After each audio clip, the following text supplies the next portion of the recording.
Chapter 11. The Miracle. The next day was foggy. Everything on the farm was dripping wet. The grass looked like a magic carpet. The asparagus patch looked like a silver forest. On foggy mornings, Charlotte's Web was truly a thing of beauty. This morning, each thin strand was decorated with dozens of tiny beads of water. The web glistened in the light and made a pattern of loveliness and mystery, like a delicate veil. Even Lurvy, who wasn't particularly interested in beauty, noticed the web when he came with the pig's breakfast. He noted how clearly it showed up, and he noted how big and carefully built it was. And then he took another look, and he saw something that made him set his pail down. There in the center of the web, neatly woven in block letters, was a message. It said, "Some pig." Lurvy felt weak. He brushed his hand across his eyes and stared harder at Charlotte's Web. "I'm seeing things," he whispered. He dropped to his knees and uttered a short prayer. Then, forgetting all about Wilbur's breakfast, he walked back to the house and called Mr. Zuckerman. "I think you'd better come down to the pig pen," he said. "What's the trouble?" asked Mr. Zuckerman. "Anything wrong with the pig?" "Not exactly," said Lurvy. "Come and see for yourself." The two men walked silently down to Wilbur's yard. Lurvy pointed to the spider's web. "Do you see what I see?" he asked. Zuckerman stared at the writing on the web. Then he murmured the words, "Some pig." Then he looked at Lurvy. Then they both began to tremble. Charlotte, sleepy after her night's exertions, smiled as she watched. Wilbur came and stood directly under the web. "Some pig," muttered Lurvy in a low voice. "Some pig," whispered Mr. Zuckerman. They stared and stared for a long time at Wilbur. Then they stared at Charlotte. "You don't suppose that spider—" began Mr. Zuckerman, but he shook his head and didn't finish the sentence. Instead, he walked solemnly back up to the house and spoke to his wife. "Edith, something has happened," he said in a weak voice. He went into the living room and sat down, and Mrs. Zuckerman followed. "I've got something to tell you, Edith," he said. "You better sit down." Mrs. Zuckerman sank into a chair. She looked pale and frightened. "Edith," he said, trying to keep his voice steady, "I think you had best be told that we have a very unusual pig." A look of complete bewilderment came over Mrs. Zuckerman's face. "Homer Zuckerman, what in the world are you talking about?" she said. "This is a very serious thing, Edith," he replied. "Our pig is completely out of the ordinary." "What's unusual about the pig?" asked Mrs. Zuckerman, who was beginning to recover from her scare. "Well, I don't really know yet," said Mr. Zuckerman, "but we have received a sign, Edith, a mysterious sign. A miracle has happened on this farm. There is a large spider web in the doorway of the barn cellar, right over the pig pen. And when Lurvy went to feed the pig this morning, he noticed the web because it was foggy. And you know how a spider's web looks very distinct in a fog. And right spang in the middle of the web, there were the words, 'Some pig.' The words were woven right into the web. They were actually part of the web, Edith. I know because I have been down there and seen them. It says, 'Some pig,' just as clear can be. There can be no mistake about it. A miracle has happened, and a sign has occurred here on earth, right on our farm, and we have no ordinary pig." "Well," said Mrs. Zuckerman, "it seems to me you're a little off. It seems to me we have no ordinary spider." "Oh, no," said Zuckerman. "It's the pig that's unusual. It says so right there in the middle of the web." "Maybe so," said Mrs. Zuckerman. "Just the same, I intend to have a look at that spider." "It's just a common gray spider," said Zuckerman. They got up and together they walked down to Wilbur's yard. "You see, Edith, it's just a common gray spider." Wilbur was pleased to receive so much attention.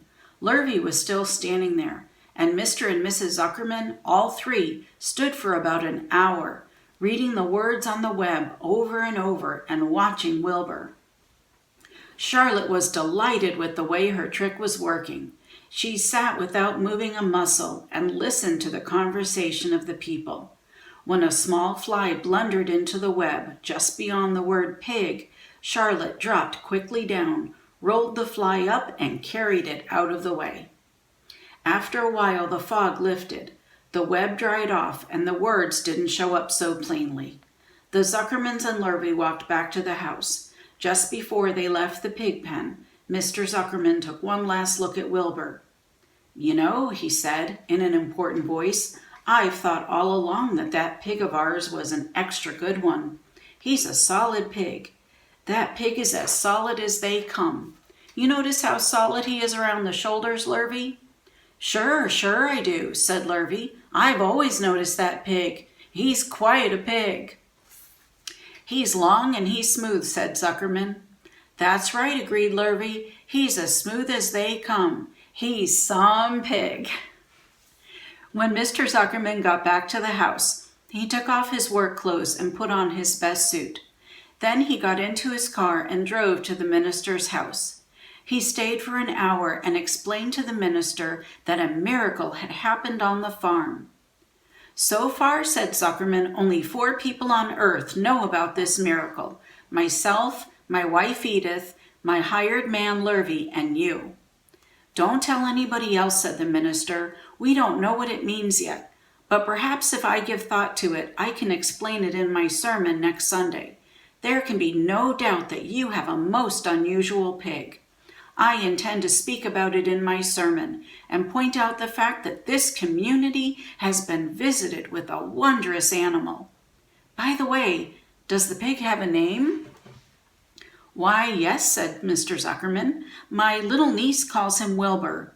She's a rather unusual child, full of notions. She raised the pig on a bottle, and I bought him from her when he was a month old." He shook hands with the minister and left. Secrets are hard to keep. Long before Sunday came, the news spread all over the county. Everybody knew that a sign had appeared in a spider's web on the Zuckerman place. Everybody knew that the Zuckermans had a wondrous pig.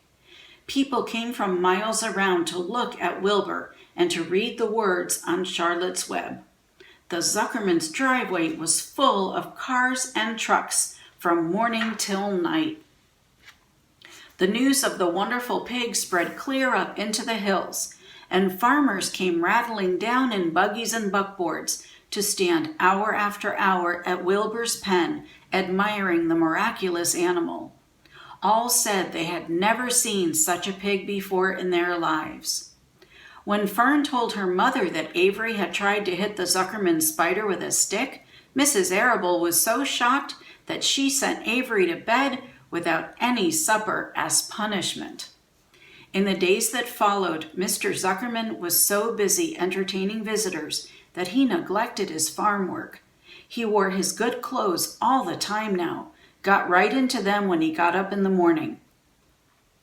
Mrs. Zuckerman prepared special meals for Wilbur. Lurvy shaved and got a haircut, and his principal farm duty was to feed the pig while people looked on. Mr. Zuckerman ordered Lurvy to increase Wilbur's feedings from 3 meals a day to 4 meals a day. The Zuckermans were so busy with visitors, they forgot about other things on the farm. The blackberries got ripe, and Mrs. Zuckerman failed to put up any blackberry jam. The corn needed hoeing, and Lurvy didn't find time to hoe it. On Sunday, the church was full. The minister explained the miracle. He said that the words on the spider's web proved that human beings must always be on the watch for the coming of wonders. All in all, the Zuckerman's pig pen was the center of attention. Fern was happy, for she felt that Charlotte's trick was working and that Wilbur's life would be saved. But she found that the barn was not nearly as pleasant. Too many people. She liked it better when she could be all alone with her friends, the animals. And that's the end of chapter 11.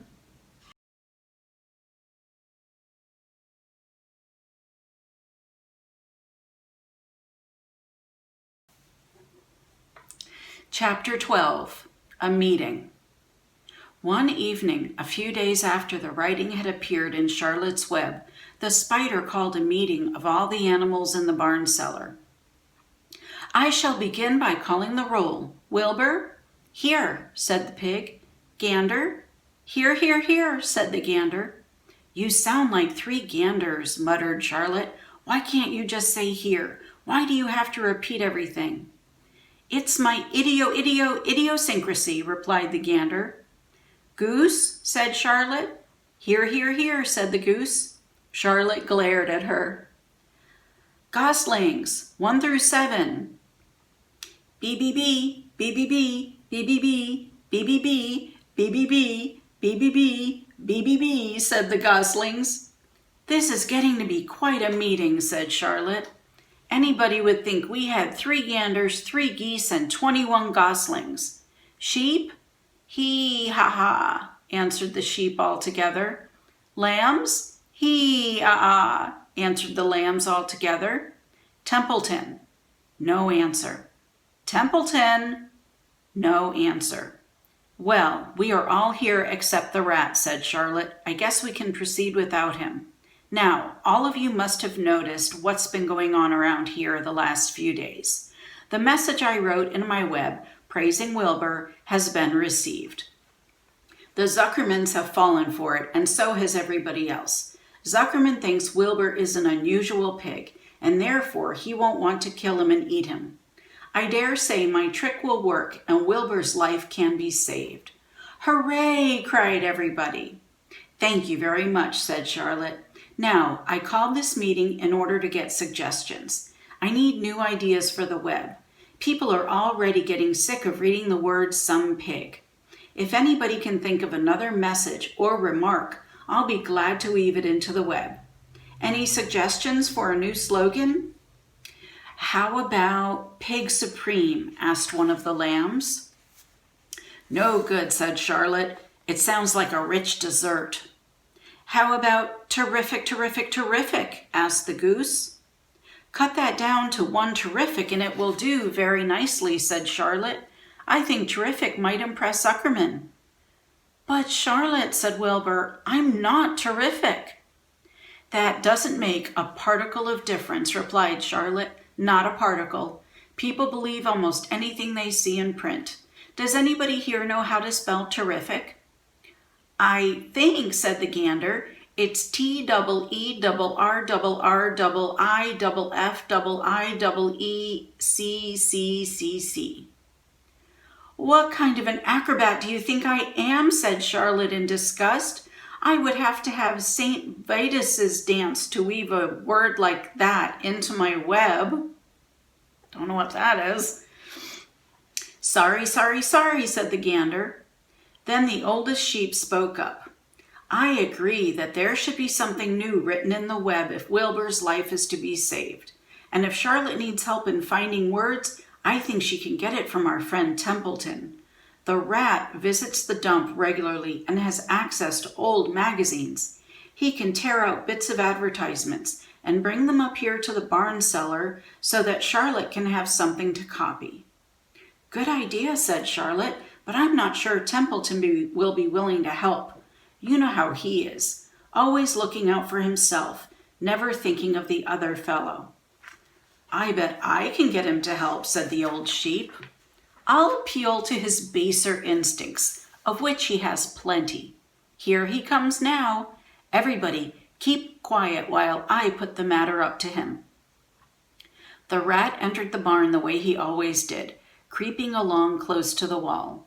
"What's up?" he asked, seeing the animals assembled. "We are holding a directors' meeting," replied the old sheep. "Well, break it up," said Templeton. "Meetings bore me." And the rat began to climb a rope that hung against the wall. "Look," said the old sheep, "next time you go to the dump, Templeton, bring back a clipping from a magazine. Charlotte needs new ideas so she can write messages in her web and save Wilbur's life." "Let him die," said the rat. "I should worry." "You'll worry all right when next winter comes," said the sheep. "You'll worry all right on a 0 morning next January when Wilbur is dead and nobody comes down here with a nice pail of warm slops to pour into the trough. Wilbur's leftover food is your chief source of supply, Templeton. You know that. Wilbur's food is your food.